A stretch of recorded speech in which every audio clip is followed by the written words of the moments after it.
Okay. Thank you, Tim, and thank you, everyone. My name is Bertie Herrtage, and I'm from the Crowdfunding Coach, which is a business that promotes crowdfunding education within the third sector.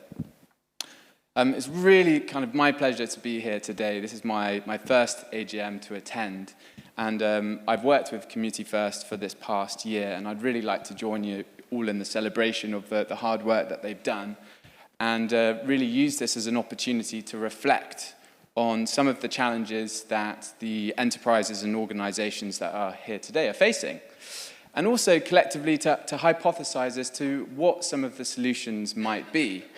And I'd like to have a hand in that. I think finance, as I think what Tim's conveyed today, is the most important question, as it is for any organization here. And I think crowdfunding deserves its place at the table as a financial option. So I'm not suggesting that crowdfunding as it stands has all of the solutions for you, but I think it's actually got a long way to go. There's much more development here and excitement around the subject that I'd like to share with you, along with some of my ideas. So the principal one that you can see up there is we need collaborative finance for voluntary community and social enterprise organizations. And I believe it's crowdfunding that has the technology to support it. So hopefully you can see my tiny little words up there. So really, I'll give you a run through of crowdfunding as a subject. Really, it's a short form of finance, raising money online from lots of different sources in relatively small amounts. Crowdfunding typically takes about a month to plan and a month to run, and it's extremely useful for these organizations here today, because not only is it a financial exercise, but it's absolutely an accelerator program in itself, where you'll learn how to tell your story, how to better market yourself, raise the profile of what you do online, conduct business development activities, research and expand your network, think about new revenue streams, hone your digital skills. The list really goes on and on. And what crowdfunding actually involves is the creation of a page, telling your story of who you are, what you do, why it's important, and how it's going to happen. And what you'll do is put together a video, perhaps a snazzy one like Community First Zone, which is a creative reflection of what you're up to. You're going to think about what rewards you might be able to offer in return for financial contributions, allowing people to donate, yes, but perhaps get something in return too. You're going to research your network, so you're going to understand exactly who your audience is and how you're going to reach them, and you're going to put together a marketing plan which covers that timeline of 4 weeks, so you have a really good understanding of what you need to do to get the message out there. So the key thing, really, that is the most exciting thing that crowdfunding has to offer, and that has particular relevance to the third sector and the economy as a whole, is match funding. So what I believe to be the sector's answer to the need for collaborative finance, and I think something perhaps you've heard a little about before. Really, match funding has been, I think, working over many years. It has achieved great successes, but there's certainly room to innovate further and to do more.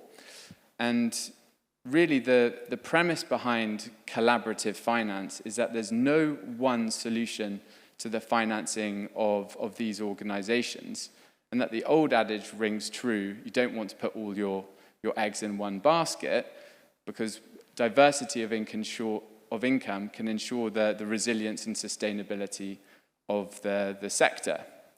So by pooling all of these different finances, it takes the pressure off what the crowdfunding organizations what they have to raise from their own network. and really allows what they do raise in terms of donations from their supporters and other sources to go much further. So really it allows all of these kind of multiple different funds to cross-pollinate a campaign many times over, allowing them to raise significant amounts of money. And I'd like to kind of celebrate some of the platforms that are doing this work, in particular one called Crowdfunding UK, which is a fundraising platform which specializes in the provision of match funding opportunities for community organizations by working with government, local authorities, corporations and trusts to make finance available to these organizations who can apply and receive match funding onto their crowdfunding campaign. So I think the whole idea behind what Crowdfunder has achieved, they're constantly working as their business development plan to bring more of these corporates on board, more of these local authorities. And I think my advocacy for the sector is to really kind of grab the attention of those people where money does exist and make it available here because it can go much further. And we know that in this particular moment where we're in a cost of living crisis, or as the charities coined the term, a cost of giving crisis, this is a reflection that people do have less to donate, but it gives us the opportunity to raise more through other sources.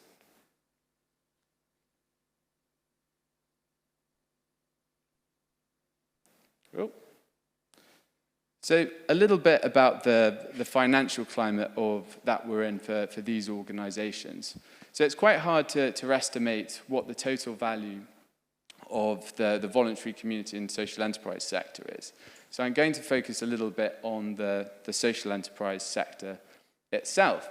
And this is, I suppose, one of the areas that I think is the most exciting because it has that ability to tackle society's challenges using revenue as the opportunity to do that by reinvesting it into the communities that it seeks to serve. So we know that there are 100,000 social enterprises in the UK, and of those 100,000, they contribute about 60 billion annually to the UK economy, and that is worth about 3% to our GDP. So you might have heard, I think, a little bit about repayable finance, and I think there's a big push within our sector to encourage people to take on social investment, so essentially debt from banks.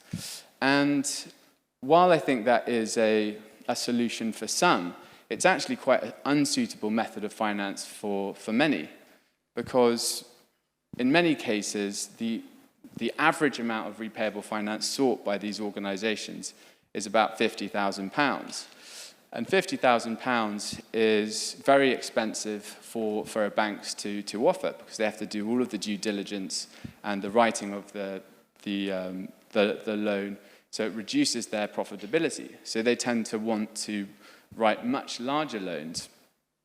And we know that only 1 in 10 of these applications to social investment is successful. And furthermore, the average grant made is £12,000. So it seems to me that there's quite a big yawning gap between what the organizations need and what they're actually getting. And it's my belief that this £50,000 is certainly a crowdfundable amount, where we typically see amounts raised from £2,000 to £200,000. And of course, with the right match funding opportunities, this takes the burden off individual funders, and collectively, they can do something much, much, much better. So I think the general consensus is that the greatest challenges faced by these organizations is funding, capacity, and digital skills, which I think digital skills I think they're not just nice to have, they're absolutely essential in this day and age. And I think crowdfunding, I'll show you, can address some of these areas really well. So I'm just going to show you an example of how crowdfunding works, which I think might have some interesting application to some of the other social enterprises perhaps here. This is a really fantastic social enterprise that I've just finished working with this November. They're called Luminary Bakery, and they run 2 cafe sites in London. And what their aim is to support women who have experienced gender-based violence, trafficking, or domestic abuse. And this program of support allows them to train within a safe and supportive area to learn the skills of baking, which can then be employed by the bakery itself or to seek jobs within their network of supporting businesses. So I'm going to show you a video now, which I think tells their story much better than I can, which will give you a flavour of, I think, the importance that storytelling can play when marketing yourselves and ultimately crowdfunding.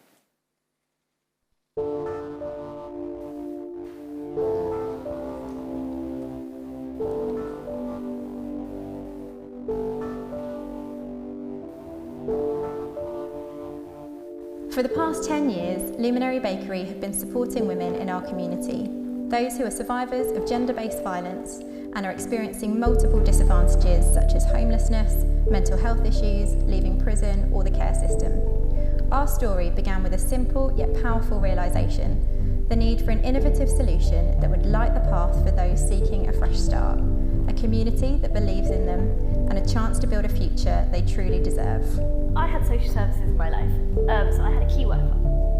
The key worker realised that I would make random things in my house alone and realised, oh, there's this company I know called Luminary. Luminary is a way where we can come here and have that break and just kind of go. Well, prior to coming to the Luminary, I didn't have no confidence or anything, so it's like just, I think the way they are, it's like the way they talk to you, nobody judges each other. They make you feel comfortable with each other. It's like even though we have our issues, it's not made like a big deal out of it. It just feels normal. I think it's like family to me, because prior to this, obviously I didn't know anyone, so since I've started here, I've made a lot of new friends. And because we all come from like similar backgrounds because of our situations and things, I think it's bonded us together. So yeah, it's like family to me. We have now supported 200 women to reach these goals, and last year 83% were in sustained employment or education. These women are courageous, talented, and have significant potential. They go on to achieve remarkable things. They just needed someone to give them a chance. We know that financial independence is key to ensuring that she's not dependent on a violent partner for money or vulnerable to exploitation. So we provide tangible job opportunities in our bakeries for her to earn a living and build her career. We want to enable even more women to unleash their potential and build a future that they might have only once dreamt of, but we need your help. Our business is powered by this community of survivors, and we want to ensure that we're here for the next decade of women who need us. If you want to be part of making their dreams become possible, we would love for you to join the journey.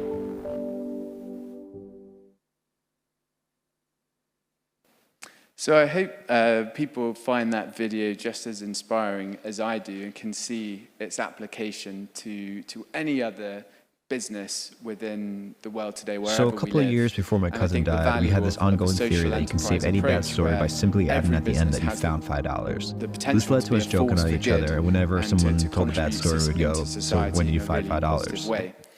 So this example shows you how match funding works, because you can see here that they've applied to a number of different funds, and it's my job to help them through their applications, which are relatively short compared to a lot of the grant bids that you'll be used to doing. But they'll do all of these applications before they actually launch their crowdfunding campaigns, and they'll have a really clear sense of what their opportunity is. So you can see here that they raised £15,000 from British Airways, £15,000 from Aviva, and they raised £20,000 themselves. So collectively, their campaign was worth £50,000, And I think that's really interesting because it meets that kind of average request for capital that we discussed earlier. So I think the interesting thing here as well is, I appreciate I've shown you a video from outside of Hampshire area, but the point of match funding and what I'm asking for is that the more funds we can get together to make them available on these platforms means it takes the pressure off the size of the networks that need to support these campaigns. But it still means that the projects themselves go through that whole process of actually engaging with the community around with them, actually telling their story and learning some new skills about business development, revenue, diversity, and much more besides. So we know that perhaps if we had another match funder on there who could throw in another £10,000, then what Luminary Bakery has to raise would have been £10,000. And similarly, so corporates, local authorities, they can all weigh in here, where perhaps they might see the value in what they can offer, what they can afford, is multiplied many times over to deliver a much greater impact. So I think that is what I'm kind of angling for, is to look at this technology that's already there, that's already been built. It's very, very simple and easy to use. And I think the traditional grant-making process will always have its place, but there's a possibility to develop it and make it a bit more interesting here. So I think what's really interesting is, furthermore, is to talk, I think, really to echo what Beverly said today, and both Tim and everyone else, is that within the third sector, there is a call for charitable organizations to become more business-like. And what this means is that there's need for, I think, an investigation into their trading capabilities, or the development of their trading capabilities, to ensure that they're not over-reliant on donations or grants. And I think crowdfunding can really play into this in a very interesting way, because there's two different ways to support a campaign. People can either donate simply because they like the idea and they don't expect anything in return, but you also can make a reward available to incentivize people to give more. So the average amount donated to a crowdfunding campaign is £20, whereas the average amount spent on a rewards-based crowdfunding campaign is £50. So this is a really, really interesting approach, I think, for these community organizations and social enterprises to investigate potential new revenue streams that they can test through this approach, looking at new products, new services, new experiences, new events, new membership opportunities, or sponsorship.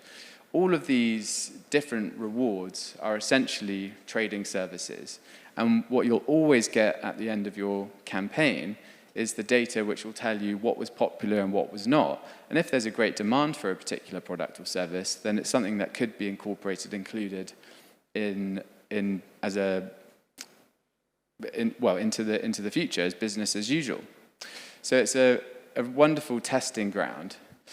And I think that there's other innovations happening within our sector that I only recently discovered myself, which is match trading. And match trading, I think, could have some potential in the crowdfunding sphere as well. It's a beautifully simple innovation in grant funding, which matches pound for pound any increase in trading income.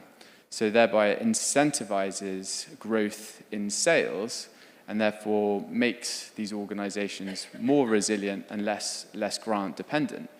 And that was developed by the School for Social Entrepreneurs, and it's proven effective in growing social enterprises, especially in more marginalized areas. So I think what I'd like to see as well is just more collaboration in the sector, between all of these organizations, whether it was Crowdfunder and the School of Social Entrepreneurs and other interesting bodies who'd like to innovate and disrupt this space and think about new ideas. So I think that the whole theme of collaboration goes a bit further as well. And I think that's what I'd love to see in the UK, is just a more kind of joined up approach between industry, our universities, and community business, because there's so much fantastically useful information and experience there that doesn't have to be isolated and used independently, but it can be shared and really benefit society as a whole. So I think what the government should be doing is putting more pressure on the corporations to share their expertise. And I think a really nice example of that is PricewaterhouseCoopers, PwC's, their Social Entrepreneurs Club, because they are a huge corporate with a lot of impact on the global stage, and therefore they're going to have a lot of fantastic information and insight into how to support a business. And we know that within our sector in particular, people have highlighted digital skills as a real problem. So in the case of one of the social enterprises that I'm working on, called It's Our Planet 2, a organization that promotes climate education in schools, they were invited to work with PwC's Social Entrepreneurs Club, and the PwC team uses their expertise to help them build a crowdfunding campaign. And similarly, I'm very excited about one of my own programs where I understand one of the walls that I meet regularly is when I'm encouraging an organization to crowdfund is that they don't have the resource to do it. Yet we've got all of these universities throughout the UK with students who need real work experience. And I think it's really time to get those brains, those wonderful young brains, working on some of these challenges and getting some real experience of what it's like to work in the world. So with King's College London and their business school, we're running a crowdfunding program to their marketing undergraduates. And we've selected 4 social enterprises that are going to run crowdfunding campaigns, and they will be powered by the research of these marketing students who will be taught about crowdfunding and how to research a campaign. So we have 4 spots for this, and we are still looking for applications.